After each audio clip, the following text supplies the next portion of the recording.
The Samsung Galaxy S24 Ultra embraces what it means to be Ultra, a phone that transcends the smartphone category. It offers more than any other phone and somehow manages to improve upon last year's Ultra in every way. The Galaxy S24 Ultra has better battery life, faster performance, and even better cameras, so you will also pay a bit more for the improvements. The new AI features are the only things that can slow this phone down, except for Samsung's aging and terrible software, which buries every exciting thing under layers upon layers of settings and menus. When you see the Ultra in action, it's worth the price, and some features are downright magical, but there's more room than ever for improvement at the top. The Samsung Galaxy S24 Ultra is more expensive at launch than last year's Ultra, and the difference is going to hurt more. The Galaxy S23 Ultra was already packed with features, and there's nothing so big and new in the Galaxy S24 Ultra. It just got a little bit better in a lot of ways. The real value could come down the road thanks to Samsung's promise to deliver 7 years of major Android and security updates. That length of long-term support was unheard of only last year, but now we have 7 years of support for the best Android phones, with Apple lagging behind offering only 5 years of support. Samsung can promise breathlessly, but until we get to year 7, we won't know if it will truly deliver. Apple has literally delivered on the long-term promise a dozen times already across a wide range of iPhones. Google and Samsung not once. There is already reason to be skeptical. Buried in Samsung's latest terms of service is a notice that the current slate of AI features may only remain free for a limited time. Frankly, we have no idea what that means, and it's too early to speculate. But it is weird in a way that seems like Samsung is building legal backdoors to weasel out of expectations. Apple doesn't do that, only time will tell if Samsung holds up. I bought a Galaxy S23 Ultra last year, trading a Galaxy S21 Ultra for it, and I am sad to report that trade-in deals and discounts at launch are not as enticing as they were a year ago. If you are trading up from last year's model, expect to pay hundreds over your trade value. I would still say it's worth making the leap just this once. Older phones are going to be left out of the newest AI features more and more with every update.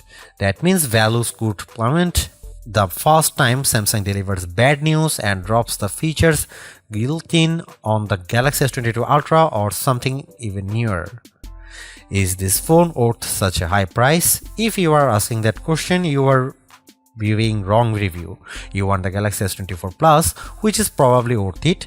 This is the Ultra, this is the extreme phone, the one that does what no other phone can do. You can't put a normal price tag on Ultra, it doesn't fit. The Galaxy S24 Ultra is indistinguishable from the Galaxy S23 Ultra, which doesn't mean there are no differences, but rather the changes are inconsequential. The speaker grills are different, the microphones moved a bit, but mostly the new phone looks like the old phone. That's too bad, because while Samsung's Ultra phone oozes a certain refinement, it isn't very interesting at a glance. A deeper inspection is rewarding. The black glass is layers upon layers of metallic paint, which gives the phone an eerie depth, especially in the ghostly natural grey titanium finish. The violet finish is my favorite, with a great contrast against the polished metal. Samsung pays great attention to detail when it comes to color, materials, and finish.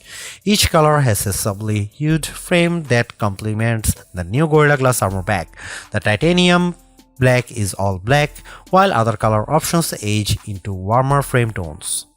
Apple fans like to point out of the symmetry of their phone as a pinnacle of its design. Frankly, Samsung is more smart than symmetrical. I prefer having power and volume buttons on the same side. It means I don't fill my photo gallery with accidental screenshots every time I grab my phone.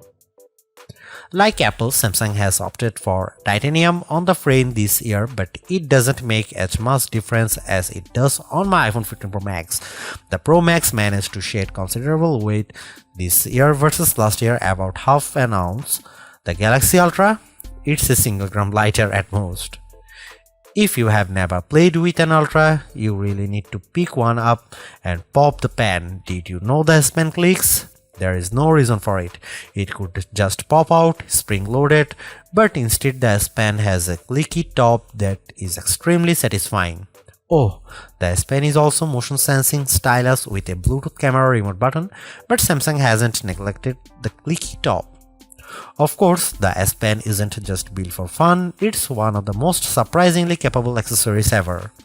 It is as precise as a professional drawing tool, not like a big, clumsy, rubber-tipped stylus that you can buy for an iPhone. It also has Bluetooth built in, so the side button can act as a remote control for other features on your phone, especially the camera. That's right, the Galaxy S24 Ultra ships with a remote camera shutter release, which is an accessory I actually bought to go with my Nikon DSLR.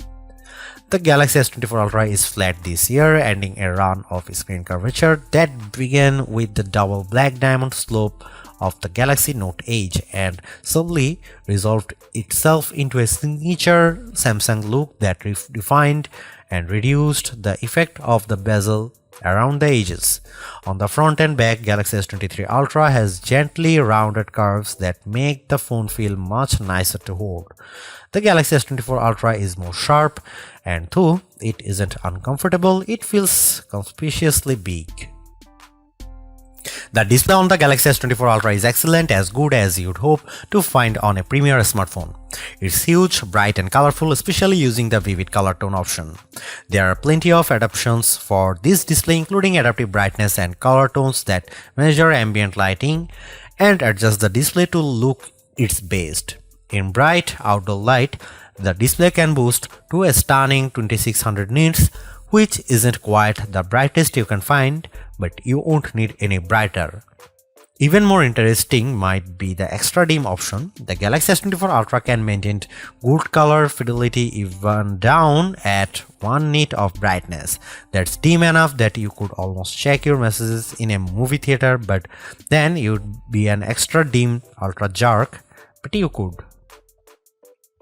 There is an always on display mode, but Samsung also still makes its unique S View cases, which provide a small window for time, weather and notifications peeping through a wallet cover case. It's a very cool case feature that Samsung never abandoned, even if we haven't checked them out for a while. Could the Galaxy S24 Ultra display be any better? Absolutely. There are phone displays that can reach 144Hz refresh rate too, that may be faster than a human eye can actually see. It would be nice to Samsung to give up the fight against Dolby Vision on its phone displays and TV sets. If you watch a lot of Netflix shows, looks better when you compare a display with Dolby Vision against a display without. It seems like a silly omission for Samsung not to support Dolby's HDR video standard when it supports Dolby Audio. It has become abundantly clear that Samsung is focused entirely on hardware and has no interest in improving its software. The software on the Galaxy S24 Ultra is terrible and One UI is becoming unusable.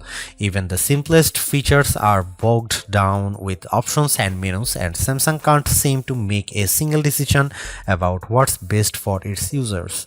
I am going to give Samsung a year to fix its software problems, though I suspect it will take 2 years or more to dig out of the current mess. Everything that was wrong with Samsung software has gotten worse, and the problems infect every new edition like a disease. The Galaxy S24 Ultra is loaded with features, but where do you find them? Where do you find the new AI translation tools or set up the AI feature that rewrites your text messages? Where do you turn an AI to edit photos or AI to summarize a web page? All in the same place, sadly. All of the new Samsung Galaxy AI features are buried in settings, and they are not at the surface. There are 22 different options in the settings menu. Option 16 of 22 is advanced features. Tap on this, you will find advanced intelligence, which isn't actually what AI standards for, is it? The Galaxy S23 Ultra was our overall best camera phone of last year, so rumors that Samsung would be dropping the optical zoom from 10x to 5x set off a flurry of concern. The 10x zoom was the standout feature on the Galaxy S23 Ultra. Aside from the 200 megapixel sensor, the two zoom lenses, the 100x digital astrophotography, the AI image enhancements, and everything else the phone could do. Still, it's odd for Samsung to take a step backwards, especially where specs are concerned. Let's start with the Galaxy S24 Ultra's 5x zoom lens. Samsung has not taken a step backwards, more a step sideways. The Galaxy S24 Ultra still has the best zoom camera you can find on a smartphone.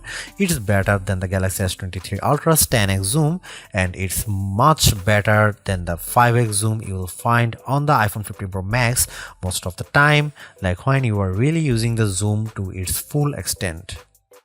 When you zoom in to 10x or even 100x, the Galaxy S24 Ultra produces images with better color and much better dynamic range than the Galaxy S23 Ultra. Where the older camera made images look flat, you will see more depth and shadow with the Galaxy S24 Ultra. What you won't see is plenty of detail. Samsung has sacrificed the fine details in images for better overall quality. It's good trade. Those 10x and 100x zoom images from the S23 Ultra look terrible. Sure, you could make out some details, but they are mixed with noise and blur like a virtual chopped salad. On the Galaxy S24 Ultra, you won't see as much, but you will be happier sharing those photos because they actually look like good pictures rather than police evidence. Check out some camera sample from Galaxy S24 Ultra and some comparison between Galaxy S24 Ultra, S23 Ultra or iPhone 15 Pro Max.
A refreshed design does not make a true upgrade. New features, new technology, and lifestyle enhancing alternations do. And the Samsung Galaxy S24 Ultra has all of these along with seemingly every other features or specification bump you could want from a new phone. Not only is it worth buying if you don't already own a Galaxy Ultra phone, I'd even say it's worth buying if you have a Galaxy S23 Ultra. It's really that good. Obviously, you don't need to upgrade your Galaxy S23 Ultra, but it's heartening to discover Samsung hasn't just sent out a vogue refresh of its most expensive non-folding phone this year, which is really what it did with the Galaxy Z Fold 5 over the Galaxy Z Fold 4. The Galaxy AI stuff is being pushed hard, and while some of it is worth your time, it's not a reason to choose the Galaxy S24 Ultra on its own. It's a combination of all its parts, from the amazing battery life to the genuinely improved camera, that makes it a must-buy. Although I say it's even worth an upgrade from the year-old Galaxy S23 Ultra, I do think you should mostly go into the Galaxy S24 Ultra with the intention of keeping it for years. Quite apart from Samsung's efforts to use more recycled materials, the software update commitment, the sheer ability of the device, and the price bump all shout, keep me in all. Honestly, I don't think you will tire of the Galaxy S24 Ultra or reach its full potential anytime soon. Buy it and keep hold of it, as you simply can't do much better. Thanks for watching. See you in the next one.